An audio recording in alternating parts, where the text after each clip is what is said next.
Ya, misal, sholat itu telah kita uraikan di awal bahasan kita, punya 5 manfaat. Orang sholat itu pasti mendapatkan 5 manfaat ini. Jadi kalau orang sholat tidak mendapatkan 5 ini, atau 1 di antara 5, berarti sholatnya ada yang tidak tepat. Minimal 1 di antara 5 mesti dapat. Jadi kalau yang 5 ini apalagi berkumpul dalam diri kita, ini menunjukkan 100% sholat kita diterima oleh Allah Subhanahu wa Ta'ala.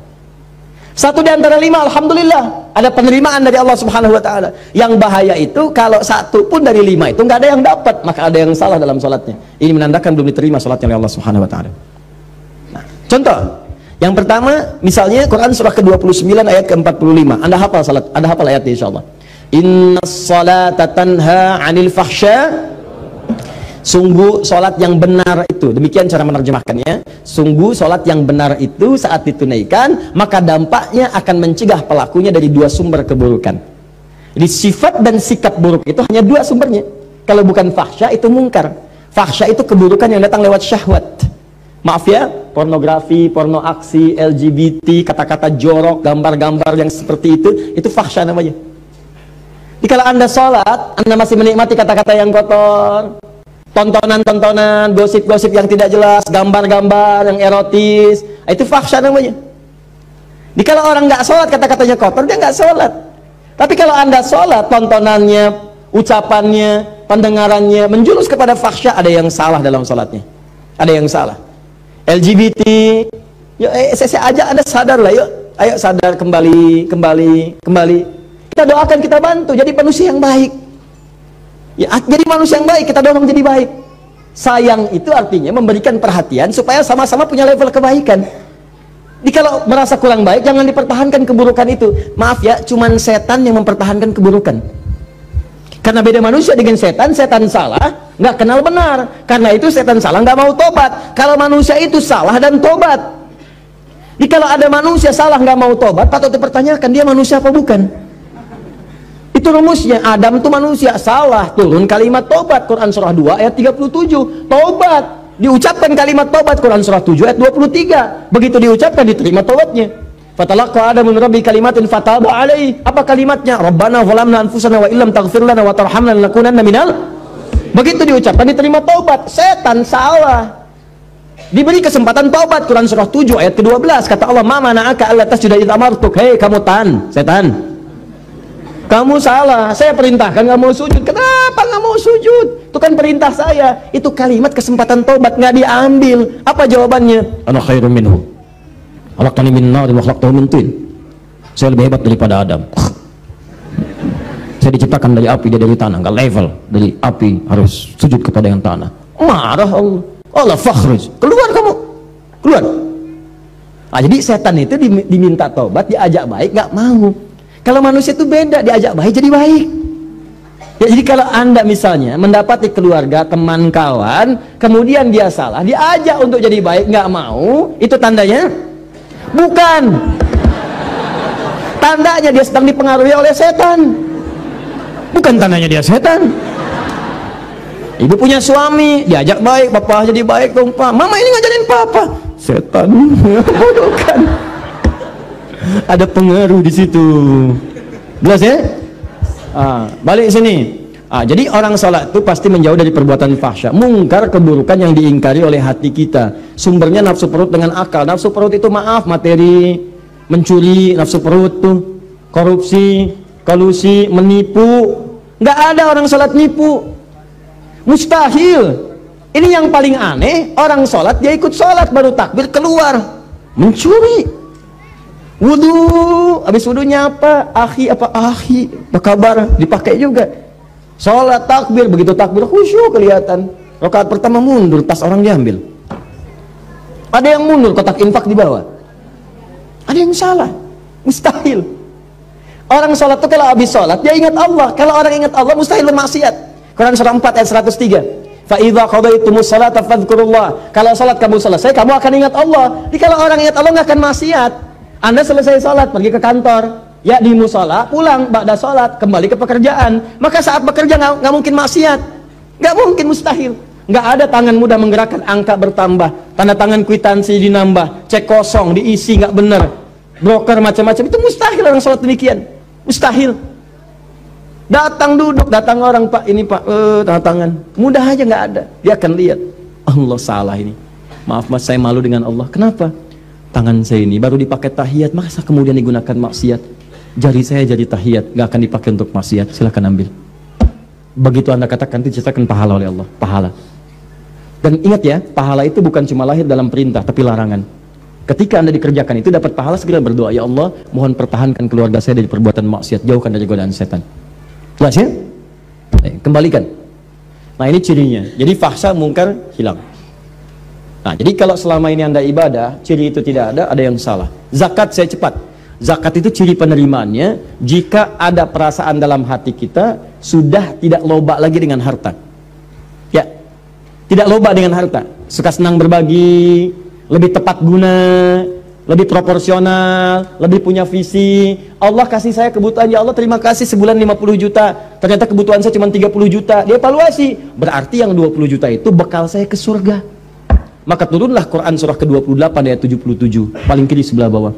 Wabtaghi fima atakallahu daral akhirah wa la tansa nasibaka minad dunya. Kata Allah, "Hei, fulan, saya titipkan harta buat ngejar ke surga, karena amalan kamu itu nggak sama dengan dia. Dia itu kelihatannya sedikit, tapi malamnya bisa tahajud, siangnya bisa puasa, baca Quran sudah banyak, hafal Quran di dalam jiwanya, dalam kepalanya. Kamu ini saya berikan harta lebih, karena tahajud gak bangun-bangun, baca Quran belum mampu, hafal Quran pun di luar kepala, masih di luar, belum masuk. Saya berikan tambahan harta supaya nyusul amalan dia, diberikanlah harta berlimpah. Masuk, dipakai. Makanya ketika kalimat itu turun, kalimat Qur'annya wabtaghi fima atakallahu daral akhirat, cari negeri akhirat dengan harta itu. Sedekah, infak. Makanya orang-orang yang telah lulus ujian dengan harta itu, jadi orientasi mengejar peningkatan omsetnya itu untuk jadi akhirat, Bu, Pak. Betul, bagaimana bisa zakat kalau nggak ada uangnya? Bagaimana bisa bersedekah kalau nggak ada uangnya? Setiap kita punya peluang, teman-teman, kalau bisa ya punya visi. Saya juga berusaha sama, walaupun cuma 3.000 misalnya, berusaha jadi uang tambahan 3.000 supaya bisa infak. Bagi 3.000, bagi dalam sebulan, sehari 100 saya nggak apa-apa, sehari 100. Dan ikhlas tuh nggak usah pamer sama orang. Mau ngasih ke kotak infak cuma 100, nggak apa-apa, ikhlas, nggak usah pamer. Ya begitu dimasukin dalam Jumatan misalnya kan, bagaimana caranya supaya tidak terdengar oleh orang lain, ikhlas. Lega. Nggak apa-apa, Allah nggak akan lihat kok nilainya. Berdasarkan keikhlasannya diberikan apa yang mungkin orang lain tidak dapatkan itu. Jelas ya? Teruskan kemudian, maaf, puasa cirinya peningkatan takwa, la'allakum tattaqun. Itu sudah saya jelaskan. Kemudian haji dan umrah cirinya, ini yang sudah haji, maaf sekali. Kalau sudah haji berarti insya Allah ahli surga. Ya, kalau syarat-syarat diterimanya ibadah itu nampak dalam diri kita. Apa syaratnya itu? Disebut dengan birrun namanya. Birrun itu sifat baik yang muncul setelah yang jeleknya hilang. Makanya Anda dalam haji dan umrah, terutama haji, kan itu menghilangkan sifat buruk. Coba Bu, Ibu kan kalau haji, apa amalan pertama yang dikerjakan dalam haji? Wukuf kan? Wukuf di Arafah. Kenapa disebut Arafah? Mengenal kekurangan-kekurangan diri untuk mengenal Allah. Makanya sebelum berangkat haji itu, nih yang mau haji nanti ya, kan kami tiap tahun buka nanti pendidikan untuk manasik, bebas terbuka untuk siapapun. Jadi diantara caranya begini, sebelum berangkat catat dulu kekurangan kita, tuliskan. Lihat di cermin, kurang apa? Tanya suami, tanya istri, tanya anak, tanya tetangga, saya kurang apa? Papa, mama ini merasa tidak sempurna. Memang, misalnya, Bapak tolong dong Pak, jangan bercanda, sampaikan kekurangannya, gitu kan? Ya sudah, ayo mama tulis nomor 1, tulis, gak apa-apa. Nomor 2, nomor 3, mama nomor 1 hapus aja, itu sudah nggak jadi. 2, nih kan, terus kan 3, bisa tuliskan tuh, 4, terus diurut sampai selesai. Bisa contoh kan? Ya karena mama sudah berubah yang itu, nggak apa-apa, itu tinggalkan aja. Mama masuk ke yang selanjutnya, tulis tuh 1, tuh sampai habis. Nah begitu sudah selesai, datangi anak. Begitu datangi tetangga, tanya. Begitu berangkat kemudian haji, datang ke Arafah, antum wukuf itu diam berkontemplasi, diam renungkan. Ya Allah saya salah, terjebak ya Allah, minta ampun. Datang ke Muzdalifah itu dia kata izdalafa, sesuatu yang membuat terpeleset. Ya datang ke Muzdalifah, ini yang menyebabkan saya sering terpeleset. Apa itu? 3 faktor. 1, diri saya sendiri, Aqabah. Yang kedua, lingkungan sekitaran yang dekat, disebut dengan wusta. Yang ketiga, yang jauh, ula. Walal akhiratu khairul laka minal Ulah, kadang-kadang maaf, perbuatan buruk itu bukan karena orang lain, karena diri sendiri nggak bisa nahan nafsu. Teman lewat, nggak negor kita, kita marah, bukan karena dia nggak negornya, karena Anda tidak bisa menahan amarah Anda. Kalau Anda bisa tahan, enak, husnudzon, oh mungkin dia sedang buru-buru, atau mungkin sedang sakit gigi. Ya, besok dia lewat, kita sapa, dia nggak nyapa, kita sapa. Jeng, apa kabar? Iya, maaf kemarin saya nggak nyapa. Saya sedang buru-buru, aduh, mohon maaf ya. Nah, nggak apa-apa, tapi saya takut nanti disebut nggak sopan. Nggak apa-apa, biasa aja. Aduh, kalau baik amat, si amat aja nggak baik, gitu misalnya. Nah, jadi enak gitu, ada hubungan yang nyaman, jalan, lihat lagi. Ya, ada faktornya itu dirinya bagus, cuma lingkaran sekitaran nggak bagus. Bapak bagus, istri kurang pengertian, repot. Papa kan bupati, Pak. Bayangkan. Kebayang enggak? Enggak mah. Coba lihat, tuh camat aja Pak Si Hasan, mobilnya udah Alphard. Masa papa yang bupati masih Innova? Terus keluar kalimat itu, tiap hari itu keluar. Apalagi yang istri camat tadi sering posting di Alphard, gitu kan.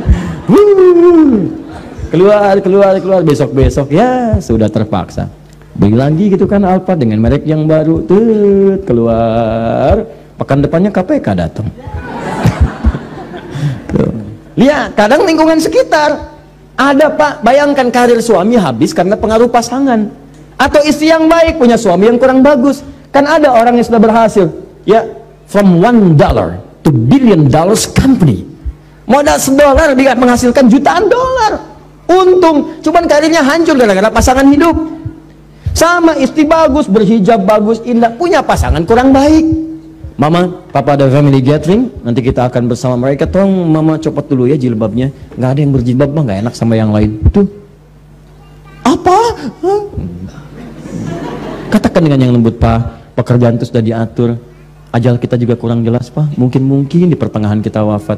Ini kerudung sudah dipakai 30 tahun. Amanat mama almarhumah. Aku takut kalau ini dilepas kemudian wafat, bagaimana pertanggungjawabannya? Gak apa-apa, lebih baik kita kehilangan pekerjaan daripada kehilangan surga dan berpisah di akhirat nanti. Wah, catat. Itu indah. Daripada lu bapak-bapak marah. Apa? Marah. Nggak sih? Atau ulah, maaf, istri baik, suami baik, diri baik. Cuman orang-orang jauh yang baru dikenal memberikan pengaruh yang tidak baik. Pindah tugas. Begitu pindah tugas ketemu orang-orang gak baik, baru datang sudah dibawa ke arah pencolongan, pencurian, pemalingan dan sebagainya. Itu yang membuat tidak baik. Nyampe ke sana lempar, begitu nyampe Aqabah, Bismillahirrahmanirrahim, lontar. Wusta, lontar. Ula, lontar. Begitu dilontar hilang. Pulang ke tanah air jadi baik. Ya, mabrur, baik. Yang merubah yang jelek disebut dengan birun, jeleknya hilang, baiknya muncul. Maaf, marah hilang, sabar muncul. Sombong hilang, tawadhu muncul. Muncul yang baik, hilang yang jeleknya, birun. Melekat dalam diri. Kalau melekat pada diri seseorang disebut mabrur namanya. Mabrur. Maka muncul istilah haji mabrur. Haji mabrur itu bukan haji yang diterima, tapi haji yang bisa merubah perilaku orang itu dari buruk menjadi baik. Makanya orang Arab menyebut haji sifatnya dari kalimat Nabi haji mabrur. Lekatkan mabrurnya, maksudnya begini, Pak Haji, bukan gelar, karena tidak ada ibadah yang melahirkan gelar. Apa ada kemudian Bapak Hasan sholat, kemudian misalnya infak, misalnya haji, lalu dapat gelar SHI, sholat, haji, infak, kan nggak ada. Saya belum pernah dengar ada orang sholat sebelum Bapak sholat, Ustadz sholat, ada hidayat, nggak ada. Silakan cek, nggak ada, biasa saja. Haji pun bukan gelar, haji itu pengingat dari kalimat hajjul mabrur laisa lahul jazaa illal jannah. Haji yang bisa merubah seseorang jadi baik, nggak ada pahala padanya kecuali surga. Maka ketika dia selesai haji, orang Arab mengatakan pada orang yang kadang-kadang kurang komitmen, baru datang ke imigrasi sudah marah-marah, mana koper saya nih, gue dasar Arab, dasar ontak, dasar begini, keluar kalimat yang gak bagus. Kata orang Arab, Pak Haji, maksudnya Bapak sudah haji. Jangan keluar lagi kalimat itu, jangan gadaikan surga dengan maksiat yang kemudian tidak seharusnya muncul. Jadi kalau dipanggil Pak Haji, jangan bangga dulu. Saya tuh kalau dipanggil tuh takut saya. Ustadz, Haji, Adi, tunggu, astagfirullah. Haji saya diterima nggak ya Allah? Diterima nggak? Ini kadang-kadang bangga. Nama Doni, habis Haji, lewat. Pak Doni, lurus saja. Pak Haji Doni,